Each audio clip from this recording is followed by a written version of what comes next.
প্রতি বছর একই দৃশ্য, একই কান্না, একই অসহায়তা। আসামের লাখ লাখ মানুষ জানে বর্ষা মানে শুধু বৃষ্টি নয়, বর্ষা মানেই ভয়। এক রাতে ঘুমিয়ে পড়া মানুষ পরের দিন সকালে জেগে দেখে তার বাড়ি নেই, জমি নেই, স্বপ্ন নেই, চারিদিকে শুধু জল আর জল। কিন্তু প্রশ্ন হলো, এই বন্যা কি শুধুই প্রাকৃতিক খেলা, নাকি এর পিছনে রয়েছে এমন কিছু বাস্তব কারণ যেগুলো আমরা বছরের পর বছর উপেক্ষা করে চলেছি? আজ আমরা সেই সত্যটাই জানবো।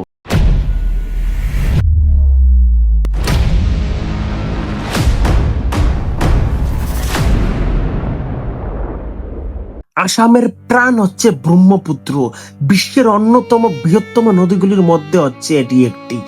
বর্ষাকালে হিমালয়ে ভারী বৃষ্টি হয়, সেই বৃষ্টির জল পাহাড় বেয়ে নেমে আসে। শত শত উপনদীর জল একসঙ্গে ব্রহ্মপুত্র মিশে যায়। যখন নদী সেই বিপুল জল ধারণ করতে পারে না, তখন নদী নিজের সীমানা ছেড়ে মানুষের জীবনে ঢুকে পড়ে, আর সেখান থেকেই শুরু হয় একটি বিপর্যয়।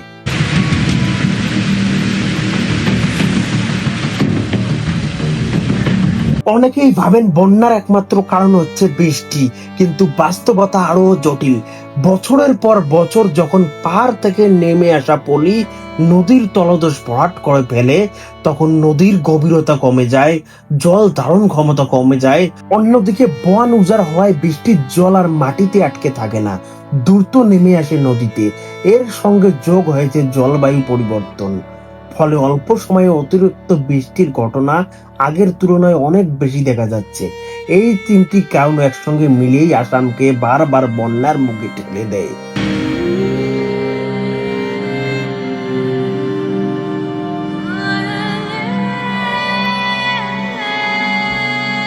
বন্যা শুধু রাস্তা ডুবিয়ে দেয় না, এটি মানুষের ভবিষ্যৎ ডুবিয়ে দেয়। একজন কৃষক হারান বছরের পরিশ্রম, একজন ছাত্র হারান পড়াশোনার সুযোগ, একটি পরিবার হারান তাদের নিরাপত্তা। হাজার হাজার মানুষ বাধ্য হয়ে আশ্রয় কেন্দ্রে থাকতে।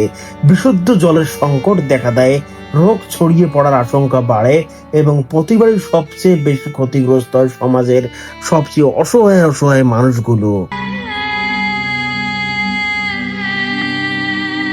প্রাকৃতিকে থামানো হয়তো আমাদের পক্ষে সম্ভব নয়, কিন্তু আগাম প্রস্তুতি নেওয়া কিন্তু সম্ভব।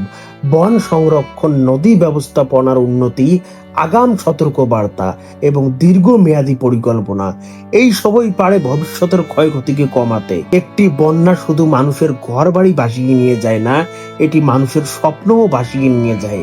যদি ভিডিওটি একটু আপনাকে ভাবতে বাধ্য করে, তাহলে আমাদের চ্যানেলটিকে সাবস্ক্রাইব করে পাশে থাকবেন। আমি আপনাদের জন্য এইরকম ভিডিও সবসময় বানাতেই থাকি।